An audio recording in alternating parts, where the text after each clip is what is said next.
Back again with film recaps. In this video, I'm going to recap one of a horror thriller films from 2020, titled Vicious Fun. Before we get to the storyline, I'd like to wish everyone a happy and great day.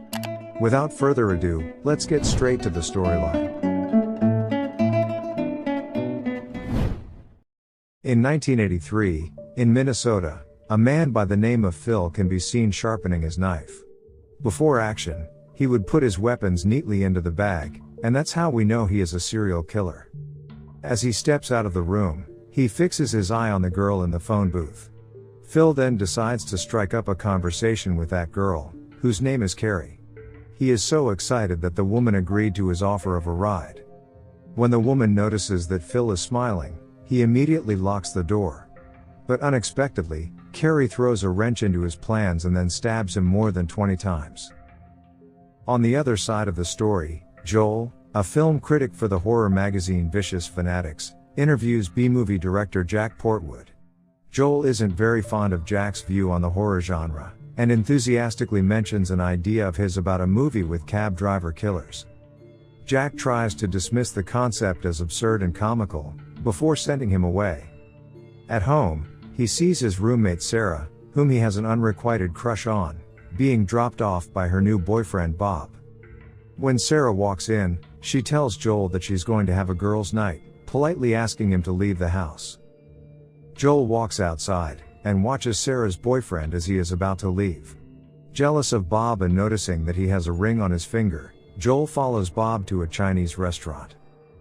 Playing the detective, Joel, who introduces himself as Dave, chats with Sarah's boyfriend. Joel learns his name is Bob, and that he is a real estate agent. Unaware of Joel's true identity, Bob speaks disparagingly about Sarah's terrible roommate, and here Joel finds out that Sarah feels sorry for him, so she lets him stay with her out of sympathy. Soon, Bob hooks up with a girl, leaving Joel to pay for their drinks. Disappointed by what Sarah thinks of him, Joel continues getting drunk, and after a while, goes to phone Sarah. Here he suddenly runs into Carrie, the woman who has killed the driver at the beginning of the film. After talking with Sarah, he stumbles into a supply closet, and passes out in the storage room.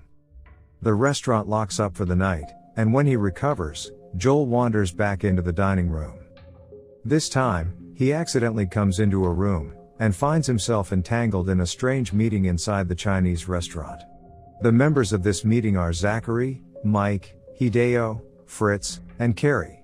He doesn't know that these people are serial killers all over the world, and they mistake Joel for Phil, the serial killer who got killed in the beginning of the movie. Thinking he is in a weird group therapy session, Joel speaks vaguely about getting help for his unknown addiction.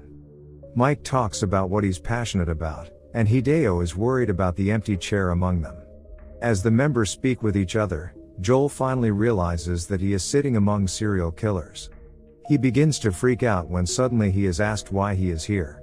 Joel uses his movie idea about a killer cab driver in an attempt to blend in, and the rest of the serial killers find this interesting, which makes Joel feel a little relieved. During a break, Joel tries to escape from the room, but someone banging on the door stops him. Zachary tells Joel to open the door and check to see who's there. Joel does this, and to his surprise, sees Bob walk in. Bob is thrilled to see Joel/Dave/Phil among his colleagues. He greets the rest of the killers, and asks Joel what he is like and how he kills. Joel then tries to convince Bob that he is a cab driver killer, but Bob doesn't believe him. Soon, Joel finds himself in a tough spot as everyone starts to get suspicious on him. Bob then locks the door, and Joel is forced to admit that he is not who they think he is. Joel tries to run away, but Bob seizes him and hurls him to the ground. Poor Joel is instantly surrounded by a group of killers, and when the killers argue over what to do with Joel, Zachary appears to exert too much authority. Zachary claims that he has hundreds more kills than the rest of these amateurs. As a result, Mike stabs Zachary in the neck, with Hideo and Fritz finishing Zachary off. When Joel tries to escape, the murderers see that his tape recorder has fallen, and everyone immediately realizes that he may be a mole. Carrie uses the opportunity to kick Joel into the kitchen, then locks herself and Joel inside. However, Carrie admits to Joel that she is not a serial killer, but rather a covert assassin who has been working undercover within a top-secret organization to eliminate all of the serial killers. This takes place while the other killers wait outside, confident that Carrie will kill Joel on her own. Carrie then tells Joel that Bob, Hideo, Fritz and Mike are responsible for the 12% of all the unsolved murders in North America. There are 4 of them altogether. One of them, Hideo, is a killer chef who is known for creating high-end dishes using human skin. Mike, a rage monster with mommy issues, fixates on college-aged victims. Another one of them is Fritz, emotionless, and dresses like a clown before beginning his act. But among this group of assassins, Bob is the most dangerous of them all. He's a neighborhood sociopath killer with a high IQ of 180, who often kills people by pretending to be someone else, like a lawyer, dentist or real estate agent. As the killers try to infiltrate the kitchen, Carrie comes up with a plan of her own.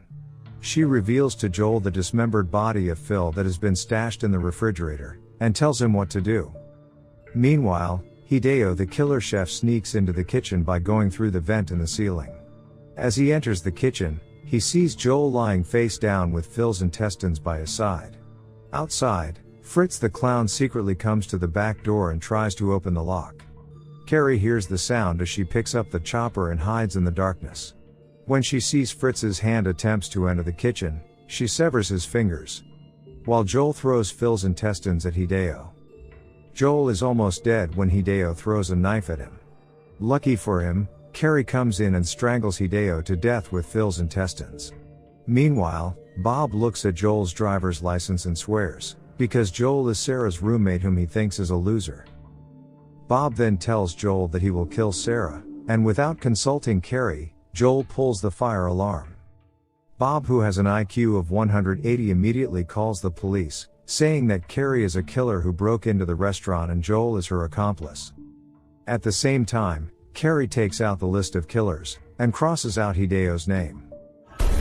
Yeah, freeze! Drop the axe, playboy! Carrie and Joel surrender when the police arrive, and they are soon taken into custody. Bob and his fellow serial killers are watching from inside their car, where Bob says that they're about to have fun this night. In the police station, Joel tries to explain what happened just now, but of course, the detectives dismiss his seemingly crazy claims. Carrie also warns the officers about the dangers they're facing from the serial killers, but the police decide to hold them there. Joel then tries calling Sarah to warn her about Bob, but she simply says she is coming to get Joel before hanging up. After that, Joel makes another attempt to use the phone, but Carrie jumps at him and hits him in the face, yelling at him for ratting them out. The detectives continue to reject any information they are given, so Carrie and Joel are both locked in a cell. In the cells, Carrie says that she needed a distraction to grab a paperclip. They both then have a little chat, and Carrie tells Joel that he can't force Sarah to love him. On the other hand, Bob's plan is also quietly proceeding. He disguises himself as a detective and comes to inspect 2 suspects. When he comes to the cells, Joel immediately recognizes Bob, but no matter how he testifies about the killer, no one seems to buy it. Bob says that Carrie is dangerous and unpredictable, and gives her a triumphant look before leaving.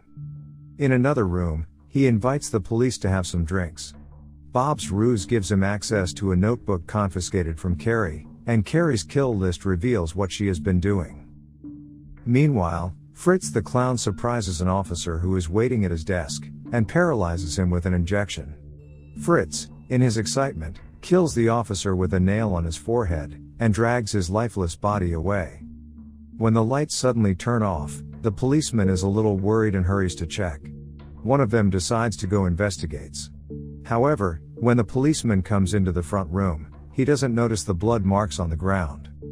The officer then goes to check the power supply, but then his hand gets severed by Mike, who eventually kills him with a machete.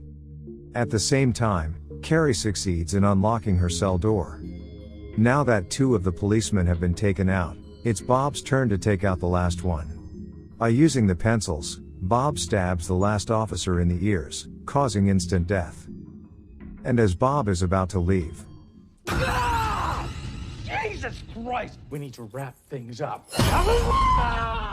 afterwards, The trio decides to go to the prison to see Carrie, but to their surprise, the two of them have already escaped. Bob then shows Mike and Fritz Carrie's kill list, which makes it clear that things are much worse than they expected. Back to Carrie, she and Joel has just escaped, and when they reach the exit, Carrie tells Joel to leave. Joel refuses at first, but Carrie says that she doesn't need him. She locks herself in the station and is ready to struggle with other killers. When Mike walks into the room, he finds that the room is empty, and is startled by a mannequin. Carrie then immediately attacks Mike, putting his own machete right on his neck. This woman seems to be very good at what she does. She doesn't give him a chance to fight back, and stabs him with a knife. Soon after, Joel's crush, Sarah, comes to the police station, and the rapid knock on the door catches Fritz's attention as he sees the prey coming to the door. Fritz feels so excited, then he slowly unlocks the door, and the girl immediately enters the station. When she asks herself why there's no one in the police station, the lights suddenly turn on and Fritz appears. Sarah is startled by Fritz but defends herself perfectly well until Joel arrives. When Carrie comes in, she injects Fritz with his own paralyzing cocktail and he instantly falls to the ground. She doesn't intend to let this evil live. She easily tosses down the cabinet to crush Fritz's head. But before they leave, Carrie is attacked by Bob. Joel steps in to shield Carrie and gets stabbed in his arm. More vicious, Bob wants to strangle Carrie to death. But he has to take a phone call first. When Bob passes out cold, Joel hurries to drag Carrie and puts her into Sarah's car. As they are about to leave, the terrifying Bob appears in front of the car. Bob, however, doesn't have time to dodge, and is knocked to the ground. Sarah, Carrie, and Joel then rush to the hospital for treatment. The doctor is able to remove the dagger from Joel's hand, but Carrie remains in a coma in the ward. When Joel goes to drink some water, he finds blood marks on the ground. He opens the door and discovers a handbag next to which there is some blood. Well, Bob, who has an IQ of 180, poses as a doctor to infiltrate the hospital this time. Looking at Carrie lying unconscious, he immediately picks up the scalpel, but Carrie restores consciousness when Joel arrives. Joel hits Bob in the head, and pushes Bob out of the hospital bed, knocking him against the wall. The two men start fighting together. When Bob picks up the knife and wants to stab Joel, Carrie rushes over in time. Bob is stabbed by her repeatedly, and she doesn't stop until he is finally dead. Carrie knows that when dealing with such a devil, she must stab them to death in this way. Now that the group of killers is completely wiped out, everyone can breathe a sigh of relief. However, that's not the end of the story. Some time later, Joel comes to a movie theater. He notices a movie poster with the title Taxi Cab Driller, and thinks it was a good idea.